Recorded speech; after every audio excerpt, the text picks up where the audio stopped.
Assalamualaikum warahmatullahi wabarakatuh. Cerita ini mengisahkan tentang seorang polisi cantik yang menyamar menjadi seorang ojek untuk menemukan cinta sejati. Namun sebelum lanjut silahkan menuliskan kalimat sholawat di kolom komentar agar kita bisa mendapatkan syafaatnya. Amin. Yogyakarta selalu punya cara menyimpan kisah cinta yang tak biasa. Di balik deru kendaraan dan riuh pasar Beringharjo, seorang wanita muda duduk di atas motor matic berwarna hijau. Jaket ojek online menutupi seragam polisinya yang tertata rapi di dalam tas besar. Namanya Bribda Sekar Ayu Larasati, gadis Jawa berusia 26 tahun dengan wajah lembut, mata teduh, dan senyum yang jarang sekali benar-benar tulus belakangan ini. Sekar bukan polisi biasa. Ia lulusan terbaik SPN Selopamioro, dan baru 2 tahun bertugas di Satuan Intelkam Polda DIY. Tapi tugas bukan satu-satunya yang membebaninya. Ada luka lama yang belum sembuh. Ia ditinggal menikah oleh pria yang telah ia perjuangkan sejak SMA. Pria yang katanya mencintai kesederhanaan, tapi akhirnya memilih wanita karir dari Jakarta. Sejak hari itu, Sekar menolak semua lamaran yang datang. Ia merasa cinta hanyalah topeng. Tapi di sisi lain, hatinya menjerit ingin dicintai bukan karena seragam, bukan karena pangkat, tapi karena dirinya sendiri. Itulah mengapa, dengan restu komandannya, Sekar mengambil misi rahasia untuk menyamar sebagai ojek online wanita, sambil menyelidiki jaringan kejahatan kecil di sekitar kawasan Malioboro. Tapi diam-diam, ia punya misi pribadi, menemukan cinta yang tulus. Hari-hari pertama menyamar terasa asing. Rambut panjangnya dikuncir biasa, wajahnya tanpa makeup. Ia belajar sabar menghadapi pelanggan cerewet, cuaca terik, hingga panggilan tak masuk akal. Tapi entah kenapa, setiap dering notifikasi orderan membuat jantungnya berdebar. Seakan-akan Tuhan sedang menyiapkan pertemuan besar di balik layar. Dan sore itu, langit Yogyakarta tampak lebih sendu dari biasanya. Notifikasi baru masuk. Nama penumpangnya hanya tertulis singkat. Adit. Lokasi penjemputan, perempatan Jelagran. Tujuan, tidak jauh. Hanya 7 menit perjalanan. Sekar menarik napas dalam. Ia belum tahu bahwa penumpang itu akan mengubah hidupnya selamanya. Perempatan Jelagran sore itu dipenuhi lalu lintas yang padat. Pedagang kaki lima sibuk merapikan lapak, dan langit menguning keemasan. Sekar memandangi layar ponselnya lagi. Nama penumpangnya, Adit. Foto profilnya hanya siluet. Tak ada keterangan lebih. Ia sedikit ragu, namun menarik gas motornya perlahan, melaju ke titik penjemputan. Sesampainya di sana, seorang pria berdiri menyandar di tiang lampu jalan. Mengenakan jaket denim pudar, celana panjang kain, dan membawa tas selempang lusuh. Ia tampak biasa saja, tapi ada sesuatu pada cara ia menatap matahari yang hampir tenggelam, seolah sedang memendam cerita yang tak pernah ia sampaikan pada siapapun. Mbak Sekar ya? Sapanya dengan suara tenang. Sekar sedikit terkejut. Biasanya, orang memanggilnya Mbak Driver, atau sekadar Mbak. Ia mengangguk pelan, menyembunyikan rasa penasaran yang tiba-tiba tumbuh dalam dadanya. Iya, Mas Adit, ya?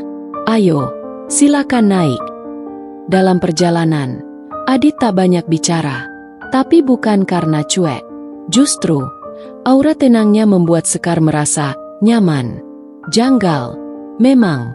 Biasanya ia selalu tegang saat membonceng laki-laki. Bukan takut, tapi cemas jika identitasnya terbongkar. Namun ada yang berbeda kali ini. Adit beberapa kali melihat ke langit, lalu ke arah pohon-pohon tua di pinggir jalan. Sesekali matanya terpejam, seperti orang yang sedang berdoa diam-diam.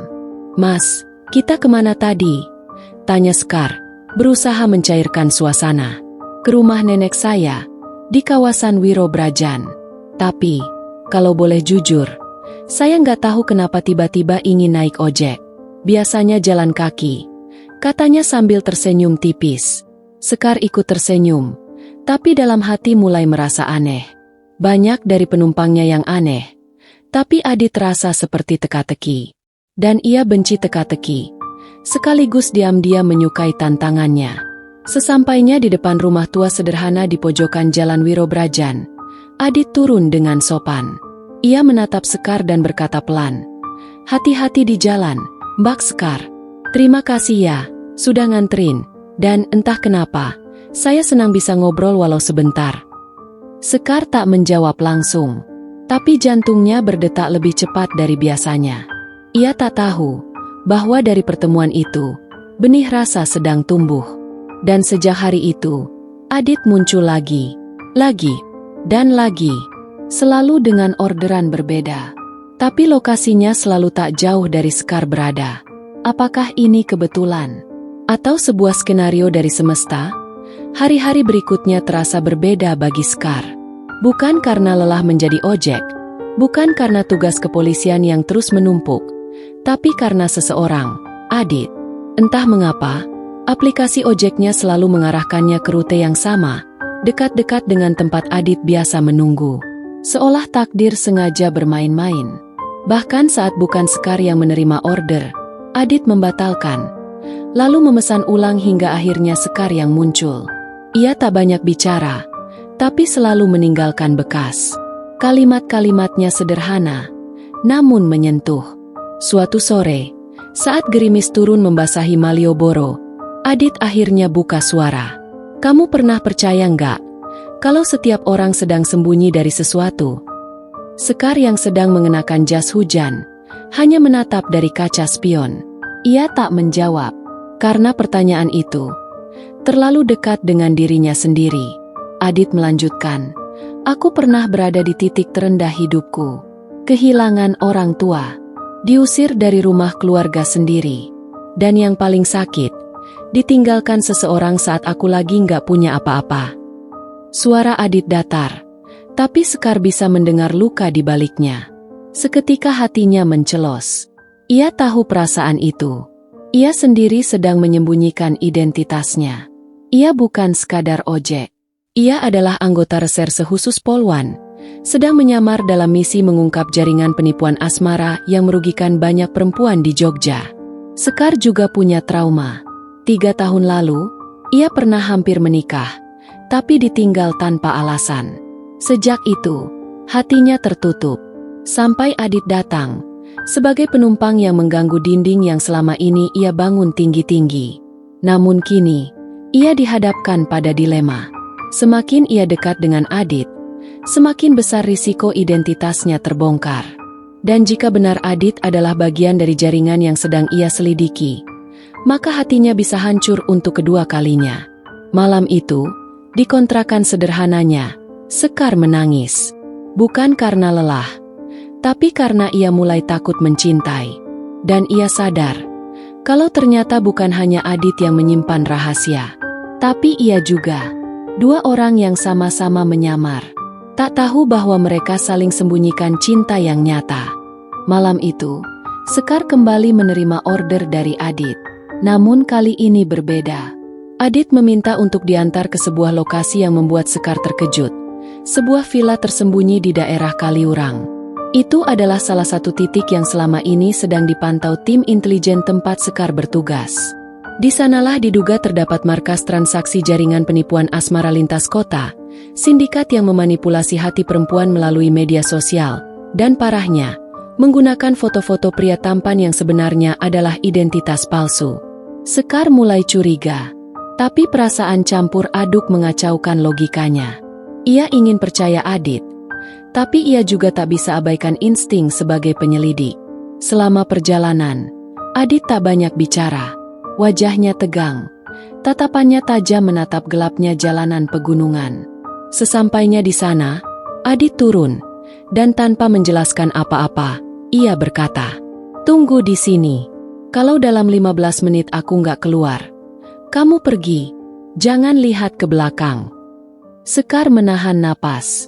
Tangannya bergetar di atas stang motor. Nalurinya berteriak, "Ada yang salah." Tapi ia tak bisa membiarkan Adit masuk sendiri. Ia melepas helmnya dan menyusul diam-diam. Begitu masuk lewat sisi belakang villa, matanya membelalak. Di dalam, terlihat jelas Adit sedang berkonfrontasi dengan 2 pria bertubuh besar. Bukan sebagai anggota sindikat, melainkan melawan mereka. Sekar melihat Adit dipukul, tapi ia melawan balik. Tiba-tiba suara tembakan meletus. Sekar langsung bergerak, menarik pistol kecil dari jaket hijaunya, dan dengan suara tegas berteriak, "Polisi! Angkat tangan semua!" Semua mata menoleh. Adit, yang wajahnya penuh darah, memandang Sekar dengan sorot mata yang hancur. "Kamu, polisi!" Hening. Detik-detik seakan berhenti. Sekar berdiri tegak, tapi dalam hatinya runtuh. Ia tahu, malam itu bukan hanya identitasnya yang terbongkar, tapi juga harapan cintanya yang ia sembunyikan selama ini. Setelah kejadian dramatis di villa, Sekar membawa Adit ke tempat aman. Namun, perasaan hancur masih membekas di hatinya. Di ruang tamu rumah kontrakan Sekar, Adit yang kini terluka, duduk dengan kepala tertunduk. Wajahnya penuh kebingungan, dan rasa sakit yang dirasakannya tak hanya fisik, tetapi juga emosional.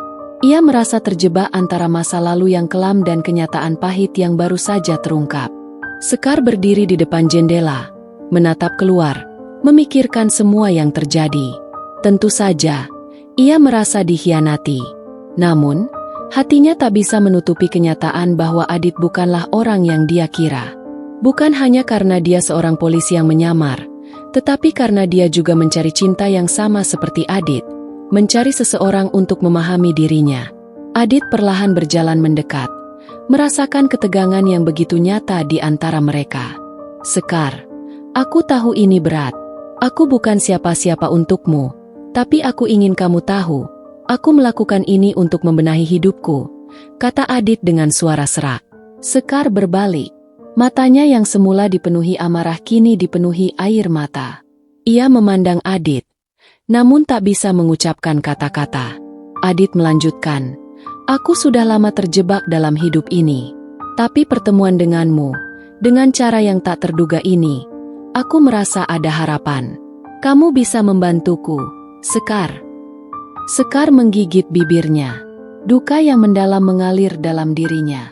Ia tak tahu apakah dia bisa memaafkan Adit, ataukah ini adalah akhir dari semua harapannya. Tiba-tiba, Sekar meletakkan tangannya di dada Adit, seakan ingin menyentuh hatinya, tetapi ada banyak keraguan. "Aku juga butuh pertolongan, Adit. Tapi ini bukan sekadar soal cinta. Ini tentang kepercayaan. Jika aku tidak bisa mempercayaimu, aku akan kehilangan diriku sendiri." Namun, Adit mendekatkan wajahnya, dan dalam tatapan penuh harapan, ia berkata, "Maukah kamu memberiku kesempatan? Bukan hanya untuk menyembuhkan luka, tapi juga untuk kita berjalan bersama." Sekar menunduk, merenung sejenak, lalu perlahan mengangguk. "Aku akan memberikanmu kesempatan, Adit. Tetapi kita harus menyelesaikan masalah ini bersama-sama." Hari itu, meski hati keduanya penuh luka, mereka berdua merasa ada harapan baru yang akan membawa mereka menuju masa depan yang tak terduga. Hari-hari berlalu sejak Sekar dan Adit mulai menjalani hidup bersama. Meski masa lalu mereka penuh luka, keduanya berusaha menatap masa depan dengan hati yang lebih ringan. Mereka menemukan bahwa cinta bukanlah tentang pencarian yang sempurna, tetapi tentang saling memahami dan memberikan kesempatan kedua. Sekar yang dulu penuh keraguan kini mulai melihat Adit bukan lagi sebagai seorang pria yang penuh rahasia, tetapi sebagai seseorang yang berjuang untuk menjadi lebih baik. Adit, di sisi lain, juga merasa bahwa dirinya bukan hanya seorang polisi yang harus menjalani misi tertentu, tetapi ia adalah seorang manusia yang memiliki mimpi, kesalahan, dan kesempatan untuk tumbuh. Di sebuah pagi yang cerah, mereka duduk berdua di teras rumah, menikmati secangkir kopi. Ada keheningan yang nyaman, tidak perlu kata-kata. Kedua jiwa ini saling mengerti, seolah waktu membeku sejenak. Sekar melihat Adit dan tersenyum. Terkadang, hal-hal yang tak terduga justru membawa kita pada tempat yang kita butuhkan.